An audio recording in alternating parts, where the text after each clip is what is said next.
प्रार्थना करके मांगो तो प्रतीति कर लो कि तुम्हें मिल गया और तुम्हारे लिए हो जाएगा। जो मनुष्य से नहीं हो सकता वो परमेश्वर से हो सकता है। यीशु ने उससे कहा, तूने तो मुझे देखकर विश्वास किया है।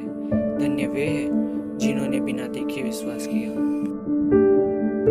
धन्य है वे जो दयावंत है, क्योंकि उन पर दया की जाएगी। सभी को प्रेज द लॉर्ड, जय मसीह की। मेरा नाम है रूहानी भारती और ये है ब्रदर पिनास भारती।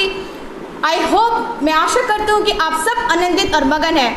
अब मैं भी खुश हूँ आप लोगों से मिलकर, क्योंकि प्रभु ने एक सुंदर मौका दिया आप लोगों से मिलने के लिए, क्योंकि उसके वजह में लिखा है, हम मिट नहीं गए, उसकी महाकरुणा का फल है, उसकी दया अमर है। इस पेज पर, इवेंजलिस्ट हनुक भारती के पेज पर हम आपका स्वागत करते हैं। प्रेज लॉर्ड, सभी को जय मसीह की। आज परमेश्वर के वचनों के लिए हमें आनंद रहना चाहिए। जिस प्रकार परमेश्वर का वचन कहता है हबक्कुक उसके 3 अध्याय उसके 17वें और 18वें वचन में कि चाहे हमारे अंजीर के वृक्ष में फल लगे या ना लगे, चाहे हमारी दाखलताओं में फूल उगे या ना उगे, तो भी मैं यहोवा के कारण आनंदित और मगन रहूँगा। तो हमें हर समय के वचनों में, प्रार्थनाओं में हमें आनंदित और मगन रहना है, क्योंकि परमेश्वर भी अपने लोगों को आनंदित देखना वो चाहता है। तो हमें हर समय आनंदित रहना है। आइए इस सेशन को स्टार्ट करने से पहले हम छोटी सी दुआ करते हैं ब्रदर पिनास भारती के जरिए। धन्यवाद धन्यवाद धन्यवाद परमेश्वर पिता, महान परमेश्वर, सुंदर परमेश्वर पिता, हम तेरे नाम की स्तुति करते हैं परमेश्वर पिता। मेरे परमेश्वर, महान परमेश्वर राजा, मेरे परमेश्वर, जिस प्रकार परमेश्वर पिता तू कहता है परमेश्वर पिता तू सच्चे आराधक को ढूंढता है परमेश्वर पिता। महान परमेश्वर पिता, जितने भी परमेश्वर पिता देख रहे हैं परमेश्वर, सबों को तू बारी बारी आशीष दे परमेश्वर पिता। और मेरे परमेश्वर हर एक चंगाई, हर एक छुटकारा मिलने पाए परमेश्वर पिता। जब परमेश्वर तेरे दास आएंगे परमेश्वर पिता वचन को लेकर परमेश्वर पिता, ओ वचन को सुनते ही वो चंगाई पाने पाए परमेश्वर पिता। हाँ मेरे परमेश्वर प्रभु और परमेश्वर पिता, हाँ मेरे परमेश्वर तेरे वचन के सुनने से और सुनना मसीह के वचन से परमेश्वर विश्वास होता है परमेश्वर। तो होने दे परमेश्वर पिता, विश्वास बढ़ने पाए परमेश्वर और हर एक के बंधन टूटने पाए परमेश्वर पिता। इस प्रार्थना को यीशु के नाम से मांगता हूँ, आमीन फिर आमीन। आइए हम आराधना में जाएं। और जैसे लिखा है यूहन्ना 4:24 में, परमेश्वर आत्मा है और उसके भजन करने वाले आत्मा और सच्चाई से भजन करें।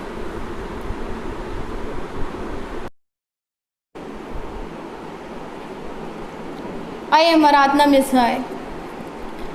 थैंक यू जीसस परमेश्वर, थैंक यू जीसस। परमेश्वर का वचन कहता है आराधना करने वाले आत्मा और सच्चाई से आराधना करें। Yes hallelujah, thank you. क्या आप तैयार हैं परमेश्वर की आराधना करने के लिए? Thank you master. तो आप तैयार हो जाएं। इस गीतों के द्वारा परमेश्वर आपको छूना चाहता है। तो आप तैयार हो जाएं। इस गीतों के द्वारा हम परमेश्वर की महिमा करें। यस, पवित्र आत्मा। हालेलुया, धन्यवाद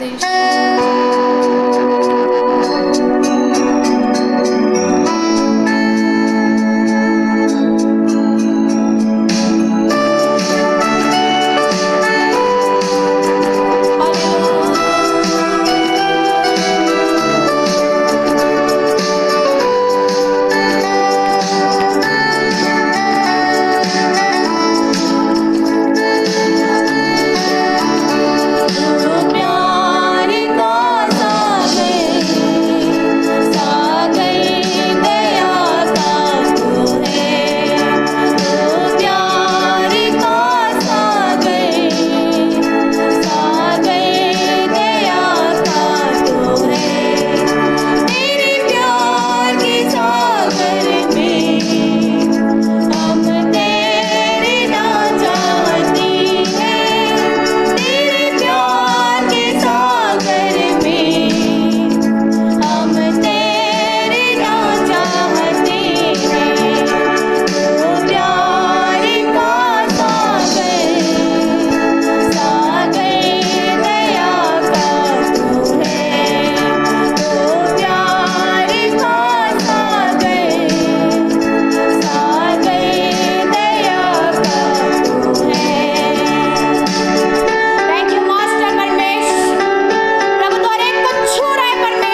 जीसस परमेश्वर।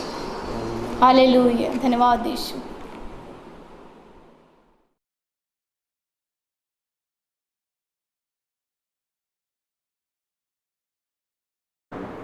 आप सभी को प्रेज लॉर्ड, जय मसीह की। मेरा नाम है कृष्ण भारती। मैं आपके सामने आदम और हवा की कहानी बताने वाली हूँ। मैं आदम और हवा की कहानी पहले मैं प्रार्थना करना चाहती हूँ। आप सभी आँखों को बंद करिए। धन्यवाद यीशु परमेश्वर पिता, प्रभु मुझे बोलने कर प्रभु आपने चुना प्रभु, हम मुझे आशीष रखना प्रभु यीशु मसीह। मैं जब भी बोलूं प्रभु आप मेरे साथ रहना प्रभु यीशु मसीह। और आप जितने में मुझे देख रहे हैं प्रभु आपको ब्लेस करें। आपको प्रभु यीशु धन्यवाद देती हूँ। इस छोटी सी विनती को मानती हूँ, आमीन फिर आमीन। आदम और हवा की कहानी बताने वाली हूँ मैं आपकी। ईडन गार्डन में प्रभु ने बनाया, किसको बनाया? हवा और आदम को बनाया। कैसे बनाया? नदी पानी सबसे बनाया। पहले अपने हाथ में मिट्टी ली और बनाया प्रभु ने, और फिर बोला उन लोगों को कि ईडन गार्डन का पूरा फल खा लो, और बोला पेड़ का फल बीच वाला मत खाना, नहीं तो उसी दिन मर जाओगे। लेकिन वो जीत करके प्रभु से बात नहीं माना और खा लिया, और हवा को भी खिला लिया और अपना भी खा लिया। फिर शैतान की बात को मान लिए उन लोग, और उन लोग खा लिए। फिर आपको मम्मी पापा का बात मानना चाहिए और बदमाशी मत करना। आप सभी को प्रीत लॉर्ड, जय मसीह की। जीवन मिलया आशीष ठहरी बरकत आई है खुदा। हो जीवन मिलया आशीष ठहरी बरकत आई है खुदा।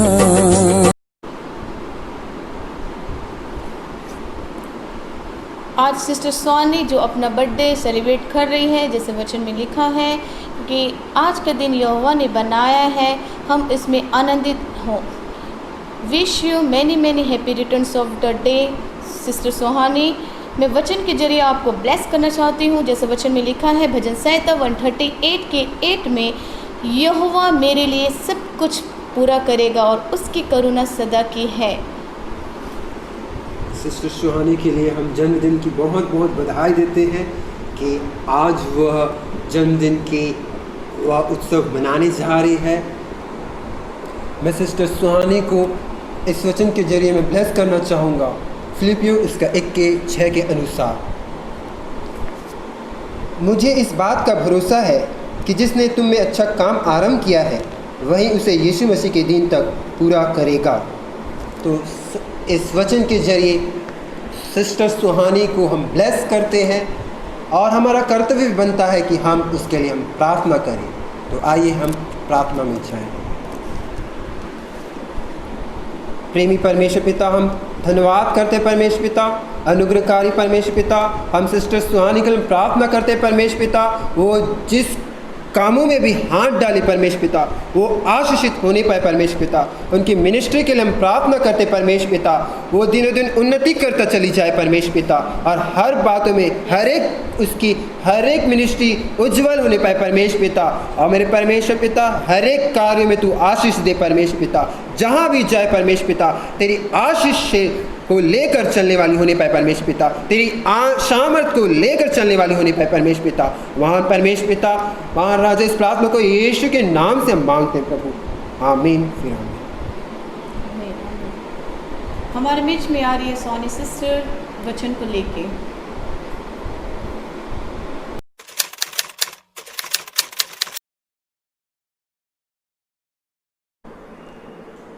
सभी को प्रेज लॉर्ड जय मसीह की। मैं परमेश्वर का धन्यवाद देती हूँ कि परमेश्वर ने फिर से मौका दिया कि उसके वचन को आप लोगों के बीच में बांटने के लिए मौका दिया, इसलिए मैं परमेश्वर का धन्यवाद देती हूँ।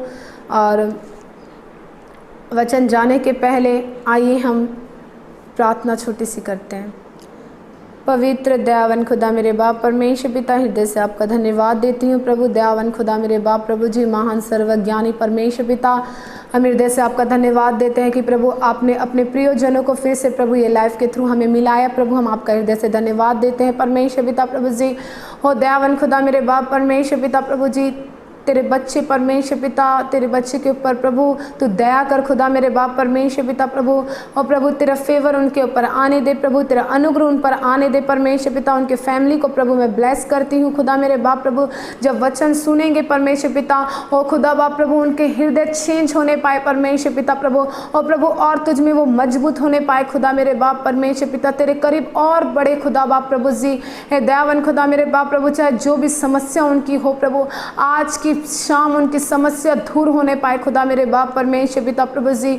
ओ दयावन खुदा मेरे बाप प्रभु, जितने लोग अभी प्रभु हमें देख रहे हैं प्रभु, ओ परमेश्वर पिता प्रभु जी, ओ प्रभु मैं उन्हें ब्लेस करती हूँ प्रभु, उनके घराने को मैं ब्लेस करती हूँ खुदा मेरे बाप परमेश्वर पिता प्रभु जी। और प्रभु जी तू होकर मुझसे तू होकर कार कर परमेश्वर पिता प्रभु जी। दयावन खुदा मेरे बाप परमेश्वर पिता, सारी बातों में तुझे महिमा देकर इस दुआ को यीशु के नाम से मांगते हैं, आमीन फिर आमीन। आज का टॉपिक है कि मसीह जीवन क्या है। पहला थिस्सलुनीकि उसका 5:17। निरंतर प्रार्थना में लगे रहो। हमको प्रियो निरंतर प्रार्थना में हमको लगे रहना चाहिए, क्योंकि हमको बहुत ज़रूरी है कि हमारे जीवन में प्रार्थना होना बहुत ज़रूरी है। क्योंकि प्रार्थना के बिना हम बहुत अधूरे हैं। क्योंकि अगर हम प्रार्थना नहीं करेंगे तो परमेश्वर से हमारा रिश्ता कैसे मजबूत होगा। अगर हम प्रार्थना नहीं करेंगे तो प्रभु हमारी सुनेगा कैसे। इसलिए बहुत ज़रूरी है प्रियो कि हमको इन दिनों में और मसीह जीवन में, खास करके मसीह जीवन में प्रार्थना होना बहुत ज़रूरी है प्रियो। क्योंकि प्रार्थना अगर हमारे जीवन में नहीं रहा तो हम प्रार्थना के बिना अधूरे हैं। हमारा मसीह जीवन प्रार्थना के बिना अधूरा है। इसलिए मसीह जीवन में बहुत ज़रूरी है, इम्पोर्टेंट है कि हमारे जीवन में प्रार्थना होना बहुत ज़रूरी है प्रियो। क्योंकि परमेश्वर भी जब सेवा के पहले परमेश्वर भी 40 दिन और 40 रात वो उपवास रहा और वो प्रार्थना किया सेवा के पहले। उसके बाद परमेश्वर ने जब भी कुछ हीलिंग करने के लिए पहले परमेश्वर प्रार्थना किया, अपने घुटने को टेक कर वो प्रार्थना किया, परमेश्वर से वो विनती की, उसके बाद वो कार्य करना चालू किया। इसलिए मसीह जीवन आज क्या है, हमारा जीवन में प्रार्थना होना जरूरी।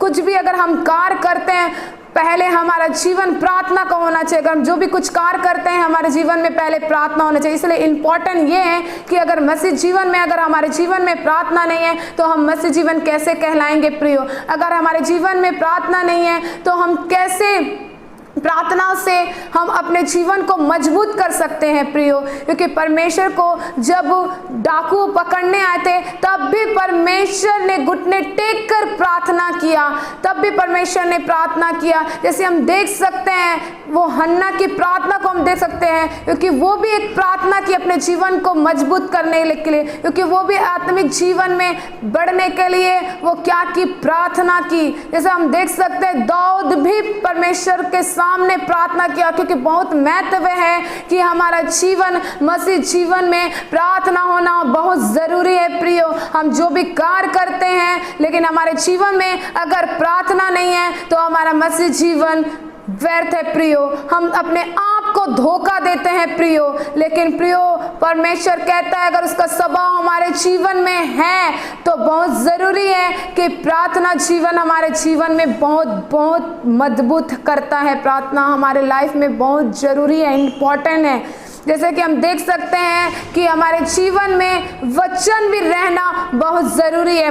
भजन संहिता 119 का 5 देख सकते हैं। क्योंकि वचन अगर हमारे जीवन में नहीं रहा तो हम मसीह जीवन कैसे कहलाएं। सिस्टर पढ़िए 119 का 105। तेरा वचन मेरे पाँव के लिए दीपक और मेरे मार्ग के लिए उजाला है। हमारा मार्ग में, परमेश्वर हमारे मार्ग में दीपक को जलाता है और उजाला करता है। परमेश्वर, अगर हम अंधेरे में जाएंगे और अंधेरे हमारे जीवन में वचन नहीं रहेगा और हम अंधेरे की राह में हम चलते जाएंगे तो हमें कहीं ना कहीं ठोकर लग के हम गिर जाएंगे, हमें चोट लगेगा। लेकिन जब उसके वचन को हम थाम कर चलेंगे तो परमेश्वर अंधेरे को भी हटा के हमारे जीवन में रोशनी को ले आएगा। प्रियो, इसलिए बहुत जरूरी और इम्पोर्टेंट है मसीह जीवन में कि हमारे जीवन में वचन रहना बहुत जरूरी है। अगर हम वचन को पढ़ेंगे और वचन के अनुसार चलेंगे तो हर एक हमारे अंधकार में परमेश्वर ज्योति को लाएगा। हर एक अंधकार को हटा के परमेश्वर हमारे जीवन में क्या लाएगा? ज्योति को लाएगा। क्योंकि हम अंधकार में और ज्योति का कोई मेल नहीं होता है प्रियो, क्योंकि अंधकार को परमेश्वर हटाकर ज्योति लाता है। इसलिए प्रियो, हमारे वचन, हम वचन को थामे रहे। हम लोग आजकल कैसे करते हैं, वचन को, बाइबल को हम एक ड्रॉज में रख देते हैं और हम उसे कभी नहीं पढ़ते हैं। और जब संडे आता है प्रियो, तब हम उसे धूल झड़ाकर, उसे साफ कर कर संडे को ले जाते हैं और वो उसी दिन हम पढ़ते हैं। लेकिन ये प्रियो नहीं है, मसीह जीवन ऐसा नहीं है। मसीह जीवन निरंतर हमको वचन पढ़ना है। जैसे कि हम संसार में रहकर हर दिन हम भोजन करते हैं, दाल चावल रोटी खाते हैं क्योंकि हमारे शरीर को ताकत मिले, वैसे हमें आत्मिक जीवन में भी उसके वचन को जब हम पढ़ेंगे तो आत्मिक जीवन में भी प्रियो हम बढ़ते चले जाएंगे। लेकिन मैंने देखा है कई लोगों को कि वचन को ड्रॉज में रख देते हैं और संडे के दिन में निकाल कर उसे कई धूल जम जाती है, उसे कभी खोलकर देखते भी नहीं हैं। 6 दिन तक उसे खोलकर कभी देखते नहीं हैं और 7वें दिन में संडे को उसको धूल झड़ाकर लेके जाते हैं। प्रियो, ऐसा ना करो। अगर ऐसा आप अपने जीवन को कर रहे हो तो ये धोखा है, अपने आप को आप धोखा दे रहे हो प्रियो। लेकिन परमेश्वर आपके हृदय को देखता है। अगर आप संसार के लोगों को धोखा दे सकते हैं लेकिन परमेश्वर को धोखा नहीं दे सकते प्रियो। क्यों हम अपने आप को धोखा दें? आज ऐसे दिन बहुत बुरे हैं क्योंकि परमेश्वर का आना भी निकट है। अगर मसीह जीवन में हम मजबूत ना बने तो औरों को हम कैसे बचाएं प्रियो? अगर हमारा जीवन मजबूत नहीं होगा तो हम लोगों को कैसे बचाएं? इसलिए प्रियो, निरंतर हम वचन पढ़ते जाएं और आत्मिक जीवन में ताकत और बल पाते जाएं। क्योंकि अगर हम आत्मिक जीवन में ताकत और बल नहीं पाएंगे तो मसीह जीवन हमारे लिए व्यर्थ है। क्योंकि प्रार्थना भी हमारे लिए इम्पोर्टेंट है और वचन भी पढ़ना हमारे जीवन में इम्पोर्टेंट है। क्योंकि अगर हम वचन नहीं पढ़ेंगे तो हम कैसे जानेंगे, हम परमेश्वर के कार्य को कैसे जानेंगे? क्योंकि परमेश्वर हमारे लिए प्रियो, हमारे लिए परमेश्वर मरा, हमारे लिए परमेश्वर ने जान दिया। तो प्रियो, हमें और लोगों को भी बचाना है। अपना ही बचना काफी नहीं है प्रियो, लेकिन और लोगों को भी बचाना है। लेकिन हम कब बचाएंगे? जब हम मसीह जीवन में ताकत और बल पाएंगे। जब प्रार्थना में और वचन में जब हम ताकत और बल पाएंगे तो और लोगों को भी हम बचा सकते हैं। जैसे कि हम देख सकते हैं नीति वचन 13 का 13, जो वचन को तुच्छ जानता है वो नष्ट हो जाता है, परंतु जो आज्ञा के डरवैयों की अच्छा फल मिलता है। जो डरवैयों की अच्छा फल मिलता है, जो वचन को पढ़ता है, जो वचन के अनुसार चलता है, जो परमेश्वर के अनुसार चलता है, परमेश्वर उसको अच्छा फल कहता है, उसके जीवन में अच्छा फल लाता है। परमेश्वर उसको आशीर्वाद देता है, परमेश्वर उसको ब्लेस करता है। प्रियो, देखो, परमेश्वर ब्लेस करने वाला खुदा है। अगर हम उसके वचन को लेकर चलेंगे और पढ़ेंगे तो परमेश्वर अनुग्रह करता है। लेकिन प्रियो, ये भी है कि वचन हम पढ़ेंगे और परमेश्वर आपके 10 पीढ़ी को परमेश्वर ब्लेस करता है, आपके 10 पीढ़ी को परमेश्वर आशीर्वाद देता है, आपके 10 पीढ़ी के साथ परमेश्वर वाचा बांधता है। जब हम उसके वचन को लेकर जब चलते हैं तो परमेश्वर आशीर्वाद देता है। जैसे हम भजन 27 में देख सकते हैं कि परमेश्वर हमारे पीढ़ियों को भी आशीर्वाद देता है। जब उसके वचन के अनुसार हम जब चलते हैं तो परमेश्वर हमारे पीढ़ियों को भी आशीर्वाद देता है। हमारे जितने रिश्तेदार है परमेश्वर उसको भी आशीर्वाद देता है। अगर हम वचन में, मसीह जीवन में सही रीति से चलते हैं और उसके वचन और प्रार्थना को लेकर जब हम बढ़ते हैं और चलते हैं तो प्रिय, हम ही को आशीर्वाद नहीं बल्कि परमेश्वर हमारे परिवारों को, हमारे फैमिली को भी परमेश्वर क्या करता है, ब्लेस करता है, क्योंकि हमको परमेश्वर वाचा हमसे बांधता है, परमेश्वर ना ब्लेस करता है। जैसे हम देख सकते हैं कि हमारा जीवन मसीह जीवन में हमारा जीवन देने वाला जीवन होना चाहिए प्रियो। जैसे कि हम देख सकते हैं मत्ती उसका 28 का 19 और 20। Thank you Jesus, yes Lord, thank you Lord परमेश्वर पिता, क्योंकि हमारा जीवन हम परमेश्वर में ऐसे बढ़ते चले जाए खुदा मेरे बाप। ऐसे इसलिए तुम जाओ सब जातियों के लोगों को चेला बनाओ और उन्हें पिता और पुत्र पवित्र आत्मा के नाम से बपतिस्मा दो और उन्हें सब बातें जो मैंने तुम्हें आज्ञा दी है मानना सिखाओ। देखो जगत के अंत तक सदा तुम्हारे संग रहूंगा। परमेश्वर हमको क्या कहता है कि तुम अभी परिपूर्ण हो जाओ, मसीह जीवन में मजबूत हो जाओ, कि और लोगों को भी हमको सुसमाचार का प्रचार सुनाना है, क्योंकि परमेश्वर हम ही को अधिकार नहीं दिया है, परमेश्वर सबको अधिकार दिया है कि मेरे सुसमाचार को सुनाओ और लोगों को बचाओ, क्योंकि परमेश्वर ने कहा है कि मुझसे भी तुम बड़े बड़े काम करोगे। इसलिए प्रियो हमें क्या करना चाहिए कि हम अपने जीवन को मजबूत करके लोगों को भी सुसमाचार सुनाकर उनकी भी आत्मा को बचाना है, क्योंकि अंत का दिन है। लेकिन परमेश्वर हमसे लेखा लेगा कि तुम कितने लोगों की आत्मा को बचाए। जब हम आत्मिक जीवन में खुद मजबूत होंगे तभी ही हम लोगों को बचा पाएंगे। 2 कुरिन्थी उसका 9 का 6। थैंक यू लॉर्ड परमेश्वर, धन्यवाद यीशु। ऐसे ही प्रियो हम आगे बढ़ते चले जाएं। Thank you Lord. परंतु बात यह है जो थोड़ा बोता है वो थोड़ा काटेगा भी और जो बहुत बोता है वो बहुत काटेगा। हर एक जन जैसा मन में ठाने वैसे ही दान करे ना कुड़ के और ना दबाव से। परमेश्वर हर्ष से देने वालों से प्रेम रखता है।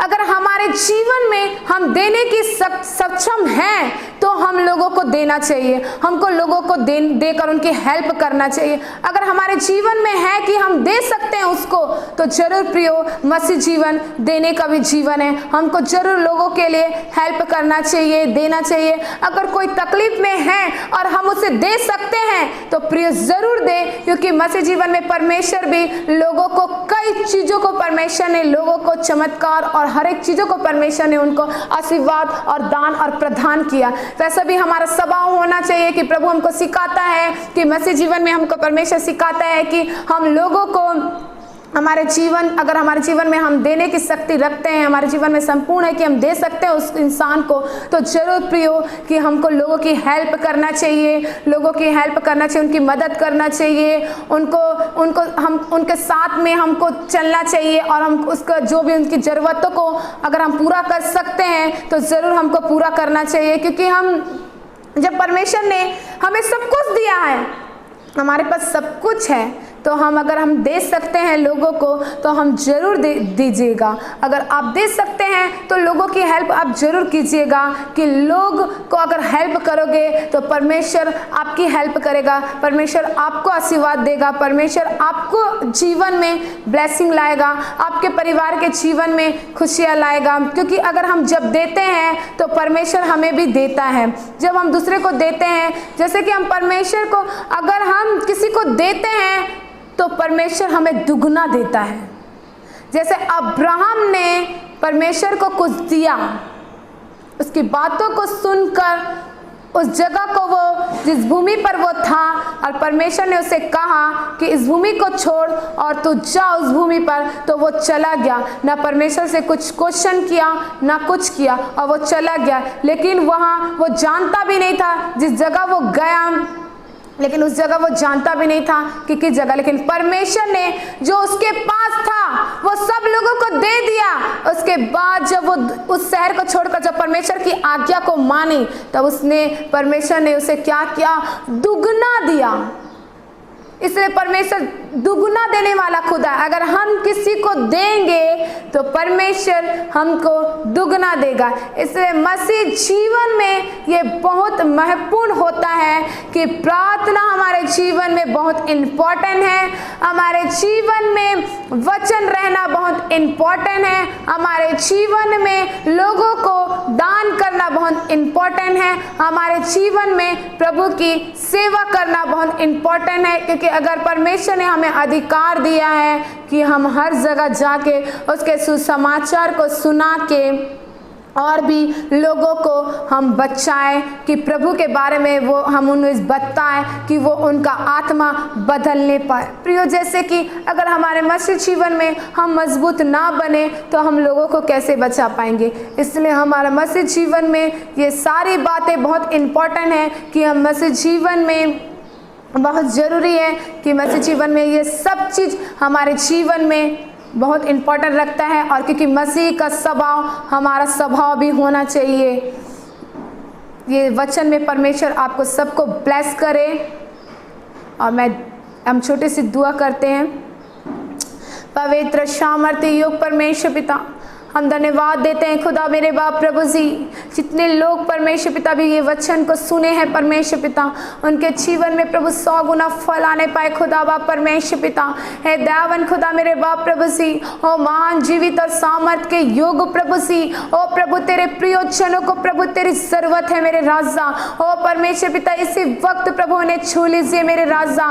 हे दयावन खुदा मेरे बाप परमेश्वर पिता, इन्हें छू के ब्लेस कीजिए परमेश्वर पिता प्रभु जी। ओ प्रभु, इनकी जितनी भी समस्या है प्रभु यीशु के नाम से जाने पाए खुदा मेरे बाप प्रभु जी। हे दावन खुदा मेरे बाप परमेश्वर पिता, दिन प्रतिदिन तुझ में बढ़ने वाले बने परमेश्वर पिता प्रभु जी। और दिन प्रतिदिन भूख और प्यास इनका बढ़ते जाए तेरे प्रति खुदा बाप प्रभु जी। आज जो टॉपिक से बोया गया है वचन प्रभु, इनके जीवन में 100 गुना फल लाने पाए परमेश्वर पिता। आज से प्रभु ये तेरे वचन को लेकर चलने वाले बने खुदा मेरे बाप प्रभु जी। और धन्यवाद देते हैं प्रभु जी, सारी बातों में धन्यवाद देकर प्रभु इस दुआ को यीशु के नाम से मांगते हैं। आमीन, फिर आमीन।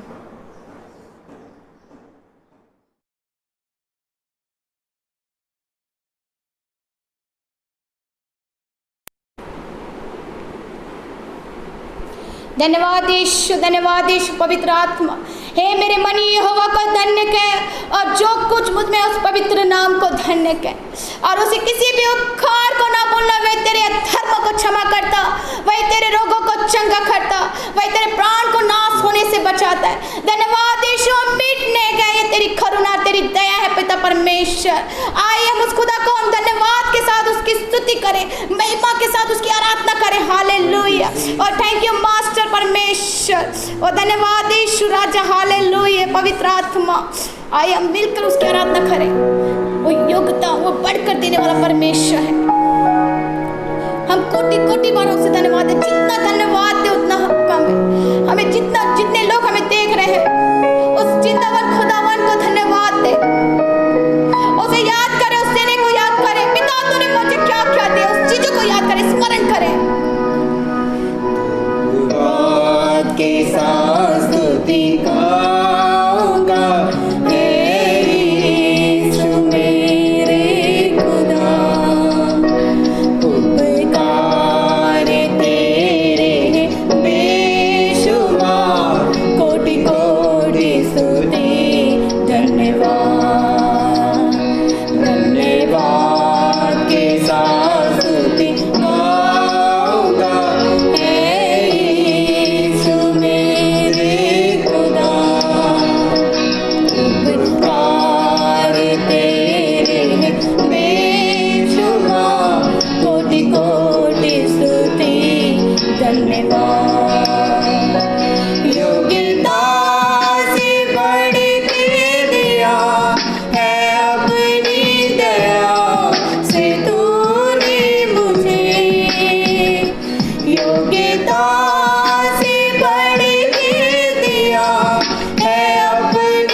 मांगने से ज्यादा मिला।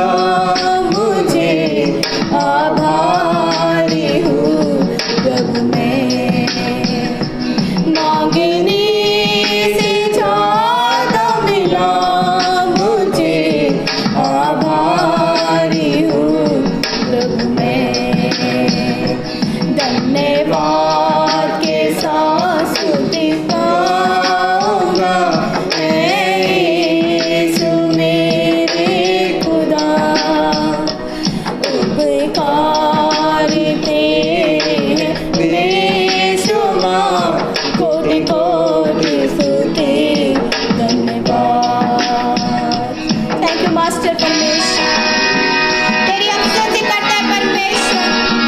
तू सच्चा जीवंदावन खुदावन है परमेश्वर। Yes, hallelujah. परमेश्वर का धन्यवाद Hallelujah. करुणा सदा की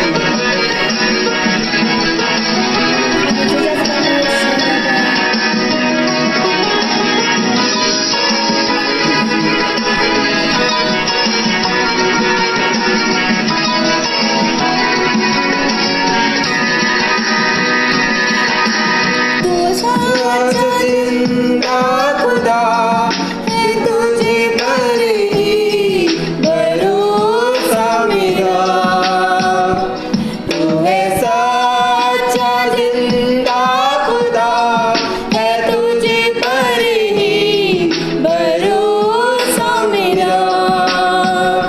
सेवा पूरी करके पाऊं इनाम प्रभु ऐसा तो वरदान। सेवा पूरी करके पाऊं इनाम प्रभु ऐसा तो वरदान। धन्यवाद के साथ स्तुति गाऊंगा ऐ यीशु मेरे खुदा। उपकार तेरे हैं बेशुमार, कोटि कोटि स्तुति धन्यवाद। धन्यवाद के साथ स्तुति गाऊंगा ऐ यीशु मेरे खुदा। उपकार तेरे हैं बेशुमार, कोटि कोटि स्तुति धन्यवाद। कोटि कोटि स्तुति धन्यवाद। कोटि कोटि स्तुति धन्यवाद।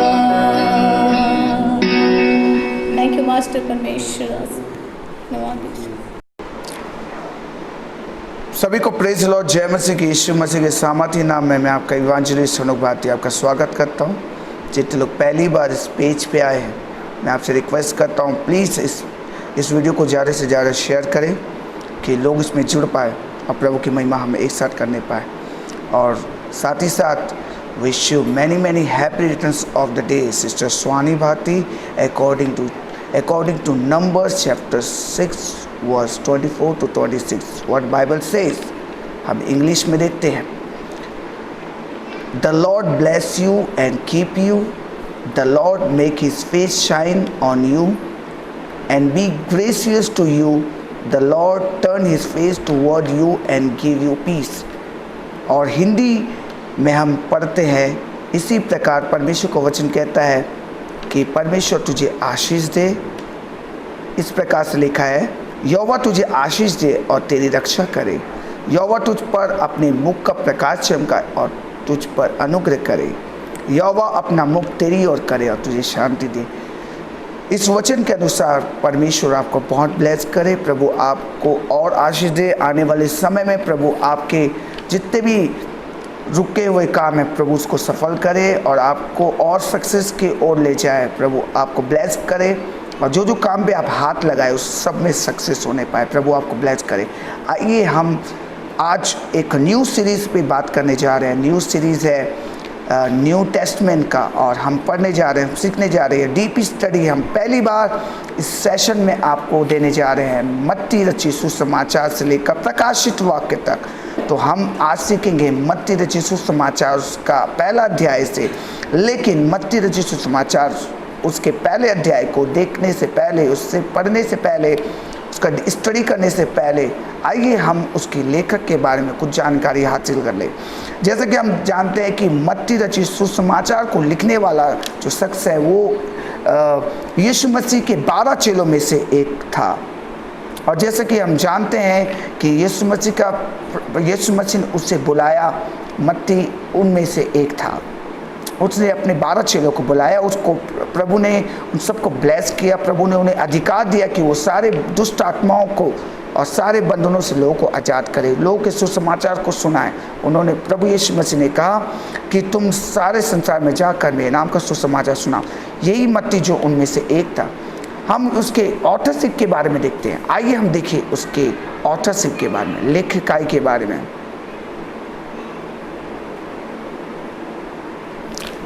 जैसे कि हम देखते हैं मत्ती जो 12 में से एक था, जैसे मैंने पहले बताया, और जिसका नाम पुराना नाम मरकुस, उसका 2 अध्याय उसका 14 वचन में हम पढ़ते हैं। वहाँ पर मरकुस मत्ती का इंट्रोड्यूस करता है और हम देख सकते हैं कि यहाँ पर मत्ती जो अपने बारे में अपने पुस्तक में नहीं लिखी, बल्कि मरकुस ने उसे इंट्रोड्यूस किया। मत्ती जिसका पुराना नाम लेवी था और मत्ती अल्फिस का पुत्र था। इस बार इस जानकारी को मरकुस ने दी। और मत्ती जो था उसके नाम का अर्थ था परमेश्वर का उपहार या परमेश्वर का वरदान, जो भी आप कह सकते हैं। इसको इंग्लिश में कहते हैं द गिफ्ट ऑफ गॉड।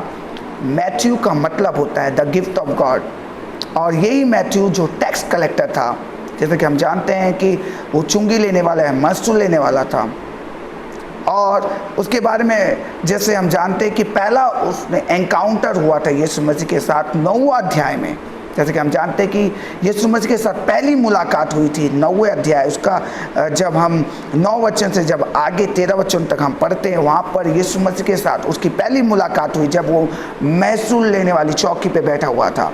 और जब हम आगे उसके बारे में देखते हैं डेट के बारे में, डेट और उसके प्लेस के बारे में, जैसे मत्ती यीशु 70 AD में मत्ती ने इस पुस्तक को लिखी। पहला लेखक मत्ती नहीं था, ये सुसमाचार को लिखने वाला मरकुस था, लेकिन मत्ती उसके बाद लिखता है इस बात को।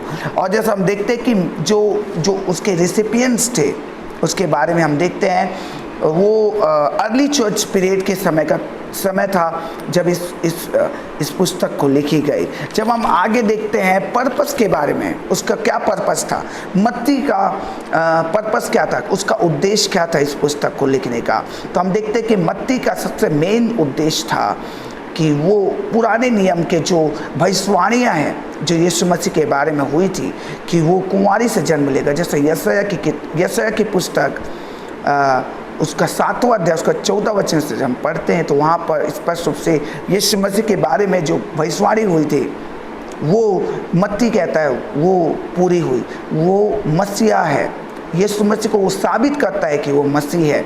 जो भविष्यवाणी जो यशायाह नबी के जरिए हुई थी, वो भविष्यवाणी आज वो मत्ती अपने पर्पस में, उद्देश्य में शामिल करता है। कहता है कि ये यीशु मसीह ही आप लोग का उद्धार करता है, वही मसीहा है, वही जो जगत में आया एक उद्देश्य। यीशु मसीह दाऊद के वंशज का था और वो साबित करता है कि वो पुराने नियम से वो कनेक्ट करता है। जैसे कि हम जानते हैं कि मलाकी से लेकर मत्ती तक या 400 साल कुछ भी परमेश्वर किसी प्रॉफिट्स के जरिए बातें नहीं किया। और ये 400 साल जो थे, जो एम्प्टी प्लेट थे, आइडल थे, जिसमें परमेश्वर ने किसी भविष्यवक्ता को उपयोग नहीं किया लोगों से बात करने के लिए। इसे डार्क एज कहते हैं। मेरे दोस्तों, मैं आपको बताना चाहूँगा कि ये जो मलाकी से लेकर मत्ती तक ये मत्ती अपने आप को ब्रिज फॉर्म देते कि समुद्र को या फिर नदियों को पार करने के लिए हमको ब्रिज की ज़रूरत पड़ती है। तो उसी प्रकार मलाकी से लेकर तक पहुंचने के लिए, मरकुस तक पहुंचने के लिए, जैसे मैंने आपको बताया कि मरकुस पहले 50 AD में, लगभग 50 से 70 AD के मध्य में वो अपनी पुस्तक को लिखा। मरकुस पहला लेखक था इस नए नियम में, लेकिन यहाँ पे मत्ती एक ब्रिज के समान पुराने नियम को नए नियम से जोड़ता है और कहता है कि ये दाऊद के वंश का। और उसने पहला, ये बात हम मुख्य बात देख सकते हैं कि उसने अब्राहम को पहला वंशावली में अब्राहम का नाम उसने पहला दिया। अब्राहम से वो वंशावली चलती आई और वो डेविड तक 14 पीढ़ी होती है। अब्राहम से दाऊद तक 14 पीढ़ी और दाऊद से लेकर यीशु मसीह तक 14 पीढ़ी। तो यहाँ पर ये कुछ ताल्लुकात रखता है पहले पुराने नियम से। मत्ती से पूरे यहूदी समाज नफरत करते थे। नफरत का क्या कारण था कि सभी यहूदी समाज उससे नफरत करते थे? उसका यह कारण था मेरे दोस्तों कि वो स्वयं में राष्ट्र के लिए गद्दार साबित हुए। इसलिए क्योंकि जितने भी यहूदी समाज के लोग थे वे रोमन सरकार से अलग थे, भिन्न थे, और रोमन सरकार जो उनको हुकूमत करते थे, यहूदी समाज में रोमन का जो सरकार बैठी हुई थी, और वे जो महसूल लेने वाले मत्ती जो थे वे लोग उनसे रोमन सरकार के हाथों में खरीदे और बेचे जाते थे। महसूल लेने वाले या जिसको चुंगी लेने वाले कहते हैं, जिसको टैक्स कलेक्टर कहते हैं, वो रोमन सरकार के हाथों बिक चुके थे। इसलिए यहूदी समाज उससे नफरत करते हैं। क्यों नफरत करते हैं? इसलिए क्योंकि वे लोग उनके हाथों बिक गए हैं, और वे इसलिए महसूल लेने वालों को इसलिए और नफरत करते थे क्योंकि वे लोग अन्य जातियों से ताल्लुकात रखते हैं, इसलिए वे लोग उसे अशुद्ध कहते थे। जैसे कि हम देख सकते हैं कि जो रोमन सरकार उन्हें खरीदते थे और वो अपने टैक्स वसूलने के लिए उन्हें अधिकार मिलता था, उन्हें देते थे अधिकार कि वो टैक्स को कलेक्ट करे, वो उससे कर को वसूले। जितना ज़्यादा वो कर वसूल कर सकते थे उतना ज़्यादा वो अपने पास रख सकते थे। तो वे लोग गद्दार की श्रेणी में आते थे, इसलिए यहूदी समाज उससे नफरत करती थी, उसे छोटे नज़र से देखती थी, नीच नज़र से देखती थी। और हम आगे देखते हैं तो परमेश्वर का वचन कहता है कि हम जैसे यीशु मसीह लोगों से प्रेम करते हैं, और कई बार यीशु मसीह को फरीसी शास्त्री उससे भी वे लोग जलते थे, चिढ़ते थे, इसलिए क्योंकि वो महसूल लेने वाले और पापियों के बीच में जाते थे, मिलते थे। जैसे कि पहला एनकाउंटर के बारे में बताता हूँ। जैसे मत्ती का पहला एक्सपीरियंस, पहला अनुभव यीशु मसीह के साथ, जैसा कि हम 9वें अध्याय में जब हम स्पष्ट रूप से देख सकते हैं, 9वां अध्याय मत्ती रचित सुसमाचार उसका 9वां अध्याय, जब हम उसके 9 वचन से जब आगे पढ़ते हैं 17 वचन तक, तो वहाँ पे लिखा हुआ है, वहाँ से आगे बढ़कर यीशु ने मत्ती नाम एक मनुष्य को महसूल की चौकी पे बैठा देखा और उससे कहा, मेरे पीछे हो ले, और वो उठकर उसके पीछे हो लिया। जैसे कि हम यहाँ पे पढ़े कि यीशु मसीह का मुलाकात, पहला मुलाकात उसको एक टैक्स कलेक्टर का बूथ में मिलते हैं, और वो मतलब महसूल लेने वाली चौकी पे उनका पहली मुलाकात होती है। और यीशु मसीह के शब्दों में इतनी सामर्थ थी, इतनी भाव था कि वो यीशु मसीह के शब्दों को सुनकर मना नहीं कर पाया। जब यीशु मसीह ने कहा कि मेरे पीछे हो ले, तब वो तुरंत यीशु मसीह की बातों को सुनकर उसके पीछे हो लेता है। इस बात का फ़ायदा उठा के कि यीशु मसीह मेरे पास आ गए और मुझे अपने साथ चलने के लिए कहते हैं, वो यीशु मसीह को इन्वाइट करता है अपने घर में, और वो काफ़ी महसूल लेने वालों और पापियों को अपने घरों में इन्वाइट करता है साथ ही साथ। और यह देखकर जब हम पढ़ते हैं उसका 11वां वचन, तो यहाँ पर हम पढ़ सकते हैं कि यह देखकर फरीसियों ने उसके चेलों से कहा, तुम्हारा गुरु या तुम्हारा टीचर महसूल लेने वालों और पापियों के साथ क्यों खाते हैं? तो यहाँ पर फरीसी और शास्त्री उन पर प्रश्न चिन्ह लगाए कि तुम्हारा जो गुरु है, जिसे तुम गुरु मानते हो, वो महसूल लेने वालों के साथ क्यों मेल जोल रखते हैं? क्योंकि उन्हें बहुत गद्दार माना जाता था, जिसे आउट ऑफ कास्ट कर दिया गया था। उन्हें लोग अलग मानते थे क्योंकि वे लोग राष्ट्र के विरोधी थे। और जैसा कि हम देख सकते कि यीशु मसीह को कई बार उसके मित्र के रूप में भी लोगों ने फरीसी शास्त्रियों ने यीशु मसीह को महसूल लेने वालों का मित्र भी बताया। जैसे हम देख सकते हैं परमेश्वर के वचन में मत्ती रचित सुसमाचार उसका 11वां अध्याय उसका 19 वचन में इस प्रकार से लिखा हुआ है, मनुष्य का पुत्र खाता पीता आया। अब वह कहते हैं कि वो पेटू और पियक्कड़ और मनुष्य और महसूल लेने वालों और पापियों का मित्र। यहाँ पर देख सकते हैं कि यीशु मसीह को पापियों का मित्र और महसूल लेने वालों और पियक्कड़ों का मित्र कहते हैं। हाँ, ये बातें आप कह सकते हो क्योंकि प्रभु यीशु मसीह सबसे प्रेम करते थे। वो प्रभु यीशु मसीह ने ऐसा भी कहा कि बीमारों को वैद्य की आवश्यकता होती है, अब मैं इसलिए आया कि जो पापी लोग वो उद्धार पाए। और यीशु मसीह का उद्देश्य था कि वे लोग सत्य को जाने और सब लोग उसे विश्वास करें, अंगीकार करें। मैं आपको बताना चाहूँगा दोस्तों, जो कफरनहूम में मत्ती रहता था, उस कफरनहूम के लोग उसे तिरस्कार किए, यीशु मसीह का उसके वचन को अनुकरण नहीं किए। लेकिन हम देख सकते हैं कि वहाँ पे महसूल लेने वाला मत्ती यीशु मसीह का अनुकरण करता है और यीशु मसीह के पीछे हो लेता है। तो यहाँ पे हम देख सकते हैं कि प्रभु यीशु मसीह का शब्द क्यों उससे वो प्रेम करते हैं। प्रभु यीशु मसीह इसलिए प्रेम करते हैं क्योंकि वो परमेश्वर के वचन को मानते हैं। और जितने लोग प्रभु के वचन को नहीं मानते, प्रभु कहता है कि तुम सीखो, ऐसा ना हो कि तुमसे पहले ये लोग मन फिराए और स्वर्ग के राज्य में चले जाएं। जैसे हम देखते हैं कि मत्ती ने अपना हृदय को खोला यीशु मसीह के लिए और यीशु मसीह के पीछे हो लेने के लिए वो तैयार हो गया। और साथ ही साथ वो अपने घर का द्वार भी खोला, जिससे वो अपने घर में इनवाइट करे, अपने जीवन में इनवाइट करे। कितने लोग आप लोग हो जो ये मत्ती की तरह अपने जीवन, अपने दिल का द्वार को खोलेगी कि यीशु मसीह मेरे जीवन में आए और मेरे जीवन में राज करे। आप किसको बसाए हुए हो अपने जीवन में? मत्ती से हम सीख सकते हैं। मत्ती से हमने सीखा कि वो एक अलग किया गया था और वो लोगों के नज़र में एक पापी मनुष्य था, लेकिन यीशु मसीह कहता है मैं पापियों से प्रेम करता हूँ, नफरत नहीं। तो मैं आप लोगों से ये आग्रह करता हूँ दोस्तों कि आप भी इस सेशन में जुड़े रहिए। ये प्रकाशित वाक्य तक मैं आपको कुछ नई चीज़ों के साथ आपको हमेशा इस सेशन इस लाइव सेशन के जरिए आप लोगों से बातें करूंगा। और यदि आपके पास कुछ नई चीज़ें हैं तो आप प्लीज़ मुझसे बातें कीजिए, मुझे सेंड कीजिए कुछ नई बातें। यदि आपके पास कुछ प्रश्न है तो आप मुझे पूछ सकते हैं। जैसा कि हम यीशु मसीह मत्ती के बारे में देख रहे हैं कि मत्ती इस किताब को लिखता है और मत्ती के सामने कुछ नए लोग हैं, जो कुछ लोग उस पर विश्वास करते हैं, कुछ लोग नहीं। हम देख सकते हैं कि मत्ती की किताब में कुछ यूनिक चीज़ है। जैसे कि मत्ती ने चर्च जो शब्द निकाला, चर्च मतलब कलीसिया, ये मत्ती एक पहला शख्स था जो इस पुस्तक में उसने चर्च का नाम दिया।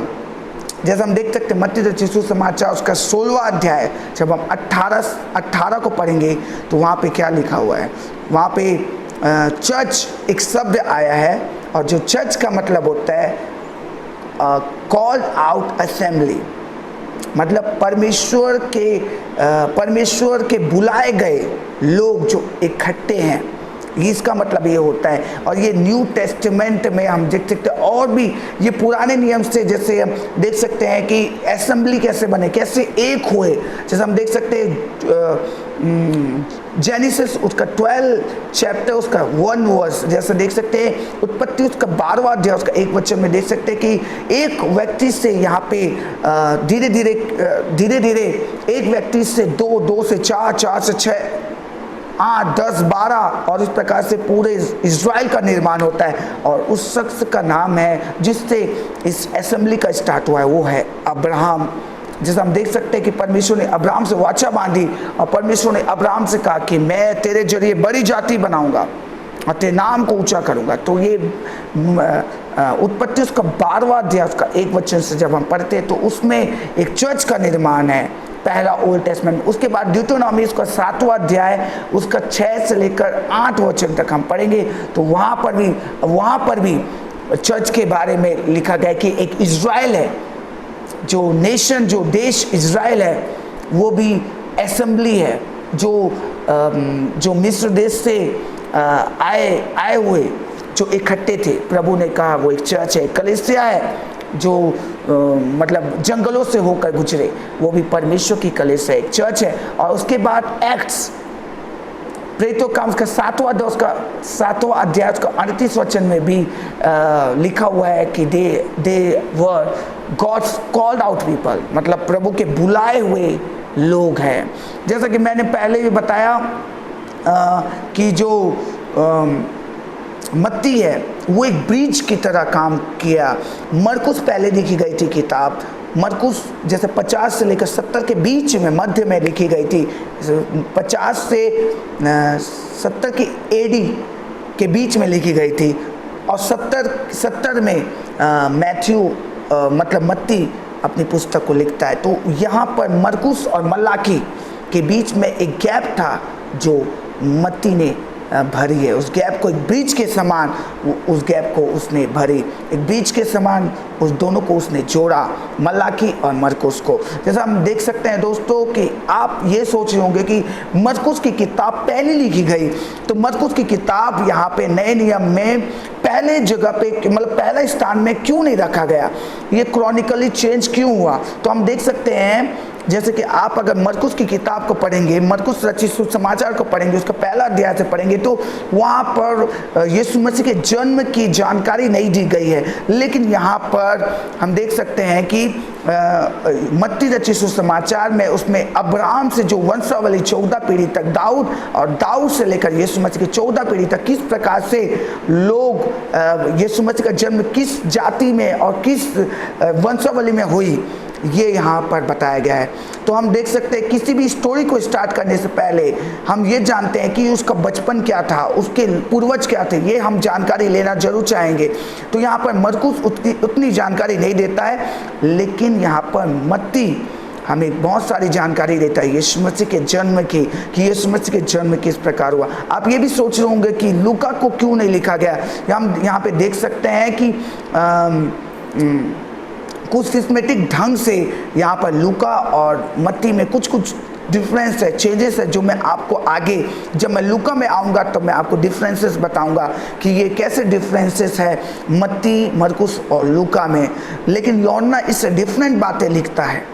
तो मत्ती के बारे में हम कुछ जानकारी ले रहे हैं दोस्तों, जैसे कि मत्ती एक ब्रिज के समान काम किया, ये हम देख रहे थे। अब आगे सुसमाचार उसका 21वां अध्याय उसका 28 से जब हम 32 तक पढ़ेंगे तो वहाँ पर बताया गया कि क्यों यीशु मसीह एक महसूल लेने वालों से प्रेम करता है। इस पर लिखा हुआ है, जब हम पढ़ते हैं उसका 28वां वचन, तुम क्या समझते हो, किसी मनुष्य के 2 पुत्र थे, उसने पहले के पास जाकर कहा, हे पुत्र आज दाख की बारी में काम कर। उसने उत्तर दिया, मैं नहीं जाऊंगा, परंतु पीछे पछता कर गया।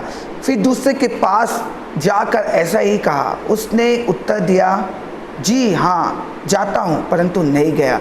इन दोनों में से यीशु मसीह ने पूछा, इन दोनों में से किसने पिता की इच्छा पूरी की? उन्होंने कहा पहले ने।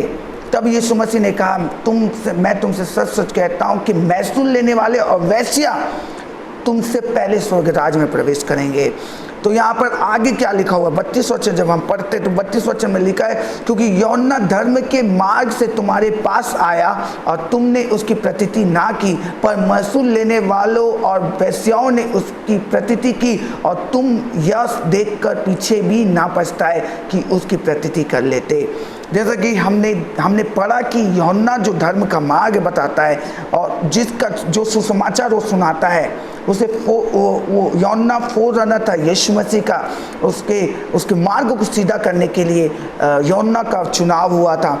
और यूहन्ना जो है बपतिस्मा देने वाला, यूहन्ना जो बपतिस्मा देने वाला वो लेकर आया यीशु मसीह के बातों को, लेकिन यहाँ पर महसूल लेने वाले और पापी लोग उसका अनुकरण किए, उसका प्रतीति किए। लेकिन बाकी जितने लोग अपने आप को धर्मी जताते थे, वे लोग यीशु मसीह के बातों को अंगीकार नहीं किए, अनुकरण नहीं किए, उनकी बातों को प्रतीति नहीं किए, विश्वास नहीं किया उन पर।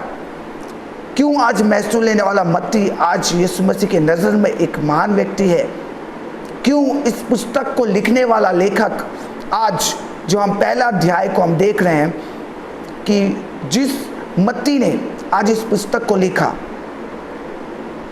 क्या आप भी ये कह सकते कि आज मेरे जीवन में भी ये समस्या है, ये प्रॉब्लम्स है, लेकिन अगर आप प्रभु यीशु मसीह पर ट्रस्ट करेंगे, विश्वास करेंगे, जैसे यहाँ पर एक शब्दों में यीशु मसीह के पीछे हो लेने वाला मत्ती यीशु मसीह के पीछे हो लिया, तो आज आपके ऊपर एक वो अपने फायदे और नुकसान को नहीं देखा क्या ये घाटे का सौदा नहीं था कि वो महसूल लेने वाला, जिससे वो लोगों से वो कर वसूल करने वाला, जिसको अधिक मुनाफे होते हैं, आज वो सब कुछ छोड़कर यीशु मसीह के पीछे हो लिया।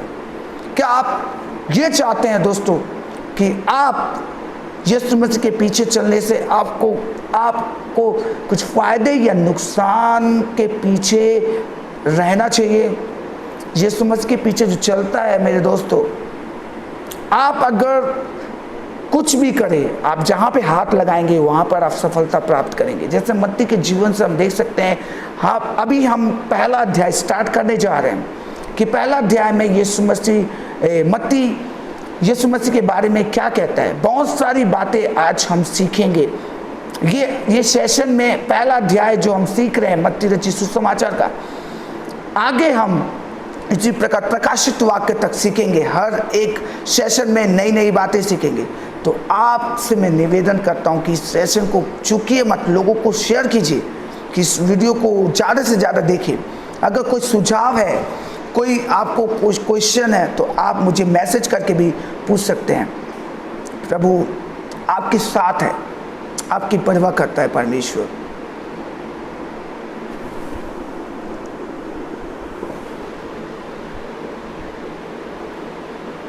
मत्ती अपनी इस पुस्तक में यीशु मसीह को डूअर और टीचर कहता है, मतलब कर्ता और एक शिक्षक के रूप में वर्णित करता है। ये मत्ती ने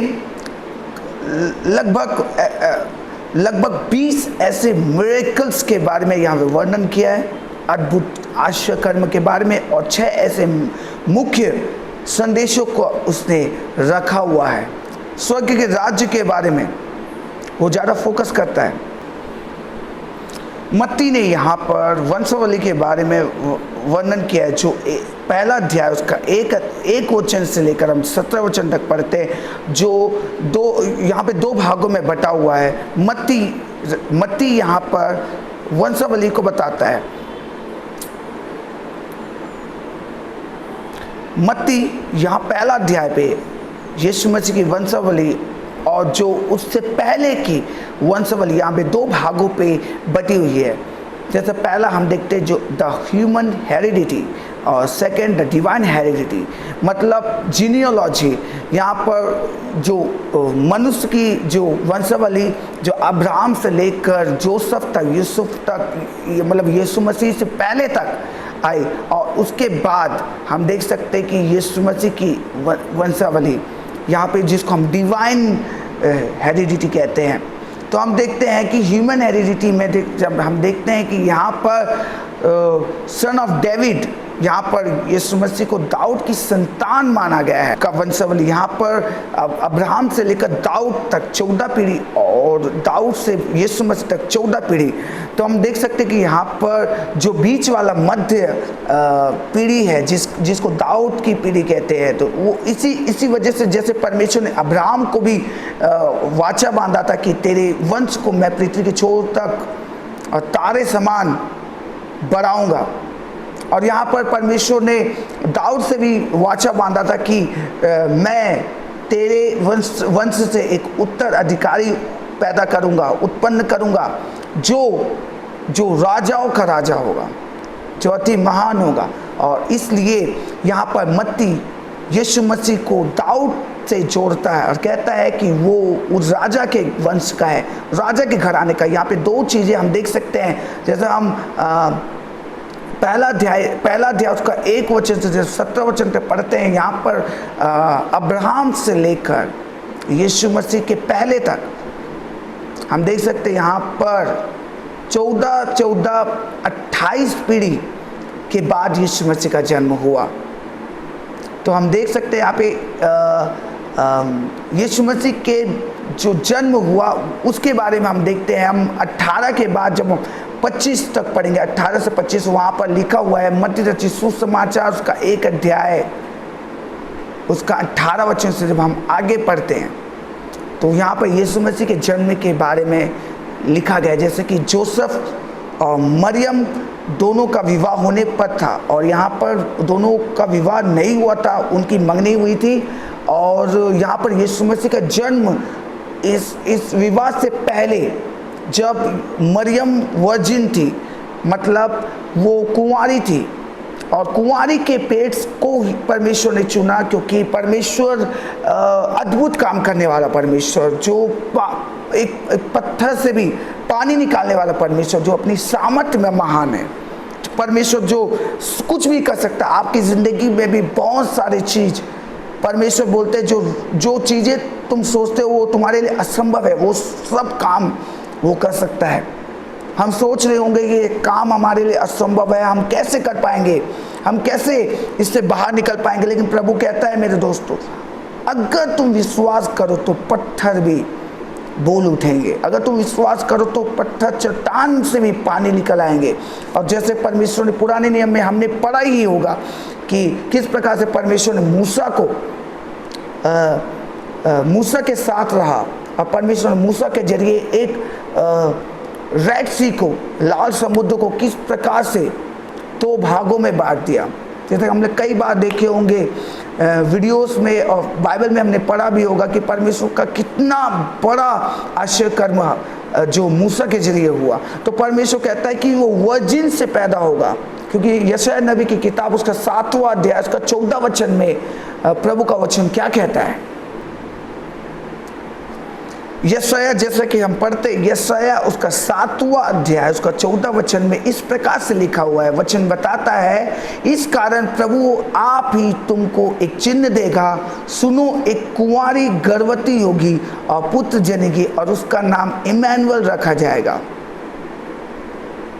और यहाँ पर हम देख सकते हैं कि यशायाह भविष्यवाणी करता है, यशायाह नबी भविष्यवक्ता यहाँ पे भविष्यवाणी करते हैं कि 14 वचन में कि तुम आप ही चिन्ह देखोगे कि एक कुंवारी गर्भवती होगी, एक वर्जिन बर्थ होने वाला। यहाँ पर एक कुंवारी के जरिए परमेश्वर एक अद्भुत काम करने जा रहा है। जब हम देखते हैं इस बात को, मत्ती कहता है कि वो कुंवारी से जन्मा है, तो आप लोग को ये शंका होगी कि अगर यीशु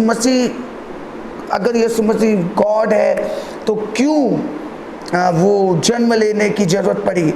आपको मैं बताना चाहूँगा दोस्तों कि मत्ती ये बताना चाह रहा है कि वो 100% एक मनुष्य के रूप में हमारे बीच में आया।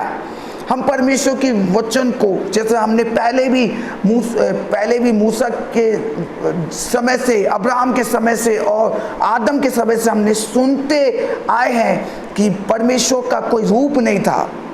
हम देखते हैं कि जैसे मूसा ने अपनी पुस्तक उत्पत्ति किताब में लिखी है कि आदि में परमेश्वर ने आकाश और पृथ्वी की सृष्टि की, और पृथ्वी बेडौल थी, सुनसान थी, और जल के ऊपर अंधियारा था, और परमेश्वर की आत्मा वहाँ पर इस पृथ्वी के चारों ओर, मतलब वो जल के चारों ओर मंडराता था।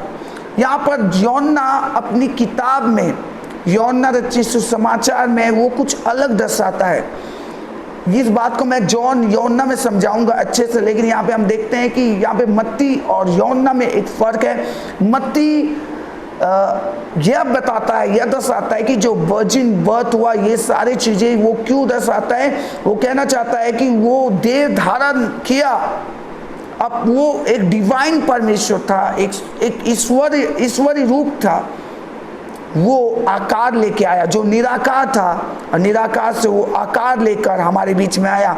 हम परमेश्वर की बातों को समझ नहीं पाते थे, क्योंकि परमेश्वर की बातें बहुत अद्भुत है और हम उसकी बातों को समझ नहीं पाते थे। अगर हम इंसान जिससे हम बातें करते हैं उसकी बातें हम समझ पाते हैं, लेकिन अगर हमारे बीच में कोई आसमान से कोई पुकार रहा है या कोई कह रहा है, वहाँ तक कि हमारी जो मेंटलिटी है वो वहाँ तक नहीं जा पाएगी।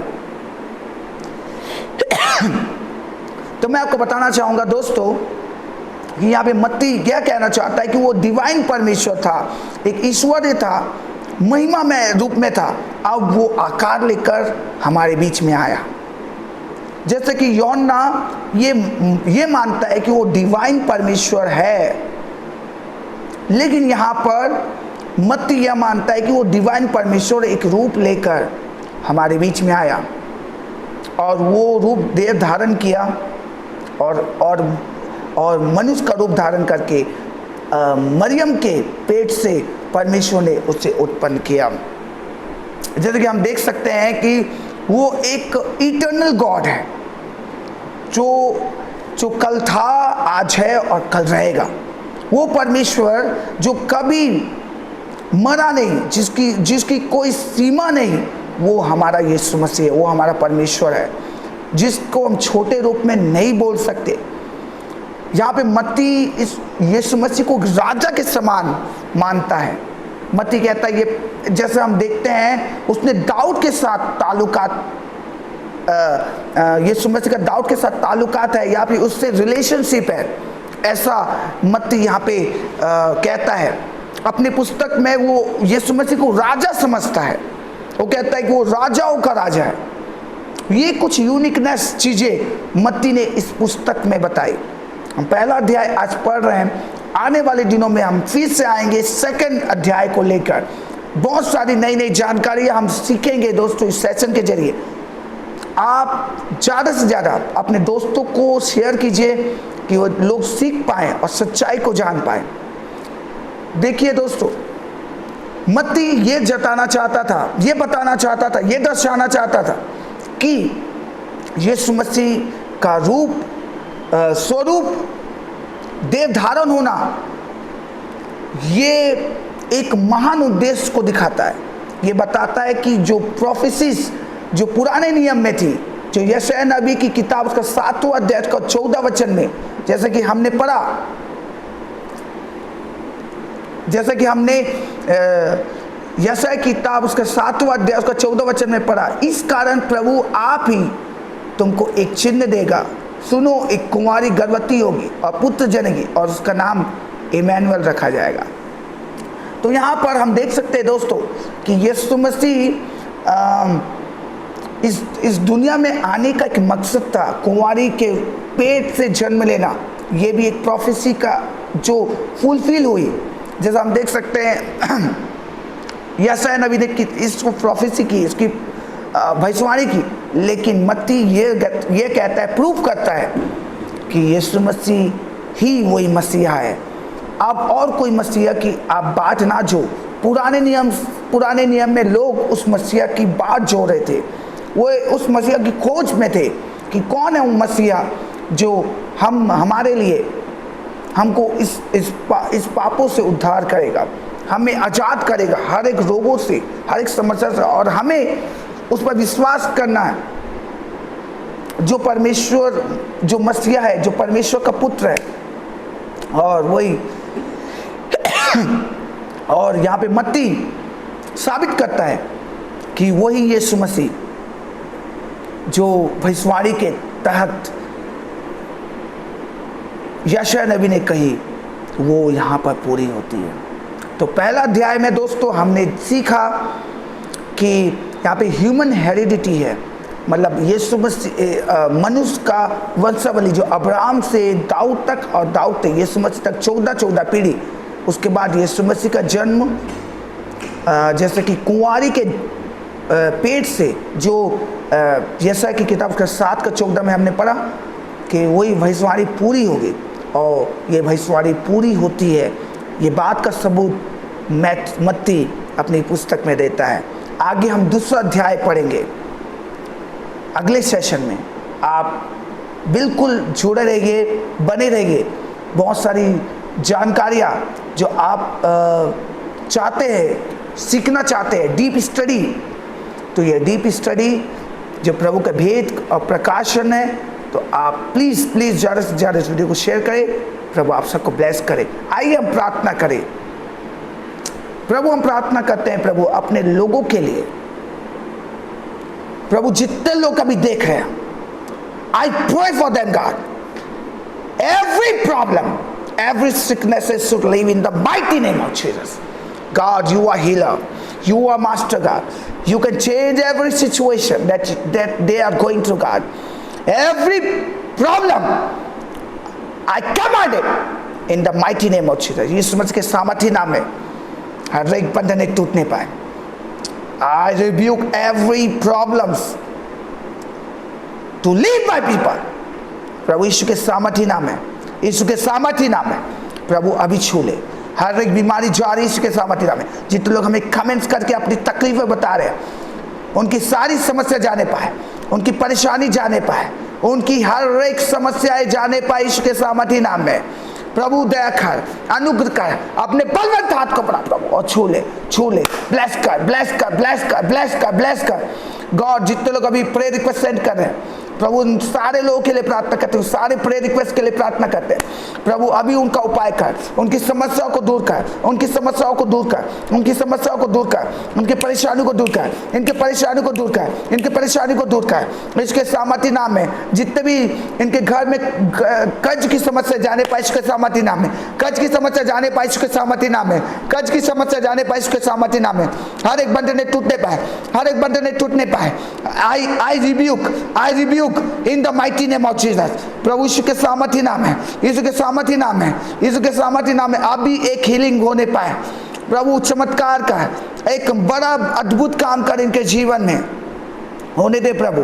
ये आपके बहुमूल्य जन है जो आपसे भी प्रेयर के लिए रिक्वेस्ट दिए प्रभु, उनकी सारी समस्या जाती रहे प्रभु। जितने लोग अभी आज बेबी ब्लेसिंग के लिए प्रेयर करवा रहे हैं, बेबी ब्लेसिंग मिलने पाए, बेबी ब्लेसिंग मिलने पाए, बेबी ब्लेसिंग मिलने पाए, बेबी ब्लेसिंग मिलने पाए प्रभु। उनके गर्भ को छू ले और अभी प्रभु ब्लेस कर, ब्लेस कर, ब्लेस कर, ब्लेस कर। इनकी सारी समस्या जाती रहे इसके सामर्थ्य नाम में प्रभु। उनके घर में जितने भी फैमिली प्रॉब्लम्स है, फैमिली प्रॉब्लम जाने पाए, फैमिली प्रॉब्लम जाने पाए, फैमिली प्रॉब्लम जाने पाए यीशु के नाम से, यीशु के नाम से, यीशु के नाम से, यीशु के नाम से।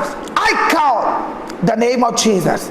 I rebuke every problem, every family problem in the mighty name of Jesus. इसके सामर्थ्य नाम में। आपके हस्बैंड हो, आपके हस्बैंड अगर तक आपके हस्बैंड आपको धोखा देते हैं प्रभु यीशु के सामर्थ्य नाम में प्रभु उनके जीवन को बदल दीजिए, उनके जीवन को बदल दीजिए, उनके जीवन को बदल दीजिए। आपके फैमिली में जितने लोग गलत कर रहे हैं आपके लिए, जितने लोग गलत कर रहे हैं आपके विरुद्ध में, यीशु के सामर्थ्य नाम में प्रभु अभी एक अद्भुत काम होने पाए। अभी छू लीजिए, अभी छू लीजिए, अभी छू लीजिए, अभी मिरेकल कीजिए, अभी मिरेकल कीजिए, अभी मिरेकल कीजिए प्रभु। अपने बलवंत हाथ को बढ़ा प्रभु, छू ले। जितने लोग के घर में कर्ज की समस्या जाने पाए, कर्ज की समस्या जाने पाए, जिनके घर में और भी रुकावटें हैं, प्रॉब्लम जाने पाए, रुकावटें जाने पाए। जितने लोग अभी स्पिरिचुअल ग्रोथ के लिए प्रार्थना रिक्वेस्ट दिए है, स्पिरिचुअल ग्रोथ होने पाए, स्पिरिचुअल ग्रोथ होने पाए, स्पिरिचुअल ग्रोथ होने पाए, स्पिरिचुअल ग्रोथ होने पाए, स्पिरिचुअल ग्रोथ होने पाए प्रभु। आत्मिक रूप से वो बढ़ने पाए प्रभु, स्पिरिचुअल ग्रोथ होने पाए आत्मिक तौर से प्रभु, और आत्मा में और आगे बढ़ने पाए, वचन में, भेद में, ज्ञान में और प्रभु आत्मिक चीजों में वो आगे बढ़ने पाए। सामर्थ्य तौर से प्रभु काम कर प्रभु। अभी उपयोग कर अपने लोगों को, अभी उपयोग कर अपने लोगों को सामर्थ्य ढंग से प्रभु। छू ले, ब्लेस कर यीशु के सामर्थ्य नाम में प्रभु। जितने लोग प्रभु अभी देख रहे हैं प्रभु लाइव के जरिए यीशु के सामर्थ्य नाम में, उनको प्रभु छू ले, प्रकाशित कर प्रभु। आपका प्रकाश इनके जीवन में होने पाए, आपका प्रकाश इनके जीवन में होने पाए यीशु के सामर्थ्य नाम में, यीशु के सामर्थ्य नाम में। ब्लेस करते हैं, ब्लेस करते हैं, ब्लेस करते हैं। जितने लोग हमें प्रेयर रिक्वेस्ट दिए प्रभु, सारे प्रेयर रिक्वेस्ट के लिए प्रार्थना करते हैं प्रभु। उनकी शादियों के लिए प्रार्थना करते हैं, जिनकी शादियों के बंधने हैं, जितने प्रॉब्लम चल रहे हैं उनके शादी में, उनके मैरिज में, इसके सामर्थ्य नाम में हम खत्म करते हैं। हर एक बंधने टूटने पाए, हर एक बंधने टूटने पाए, हर एक बंधने टूटने पाए, हर एक बंधने टूटने पाए, हर एक बंधने टूटने पाए यीशु के नाम से, यीशु के नाम से, यीशु के नाम से, यीशु के नाम से, यीशु के नाम से प्रभु। जितने भी प्रभु उनके घर में समस्याएं हैं, उनके घर में पैसे नहीं रहते, खर्च हो जाते। जितने लोग मैं भी देख रहा हूँ, जितने लोग का पैसे की प्रॉब्लम चल रही है, घर में पैसे नहीं रहता प्रभु यीशु के सामर्थ्य नाम में वो सारे बंधने टूट रही है। आप ब्लेस की, आपको प्रभु ने ब्लेस किया है। आप प्रभु के आशीषित लोग हो। आप घबराइए नहीं, आपके साथ यीशु मसीह खड़ा है, आपके लिए यीशु मसीह खड़ा है, लड़ रहा है। हर एक जंग हमें जीतनी है यीशु के सामर्थ्य नाम है। आप सबको प्रभु यीशु के सामर्थ्य नाम है इन सारे प्रयोग को आपको बलवंत हाथों में विश्वास करते हैं। यीशु के सामर्थ्य नाम में आप इनकी पुकारों को सुने हैं प्रभु। इस दुआ को हम मांगते हैं, आमीन फिर आमीन। मसीह में सब प्रिय भाई बहनों को मैं फिर से आपको जय मसीह कहता हूँ, प्रेज लॉर्ड कहता हूँ। प्रभु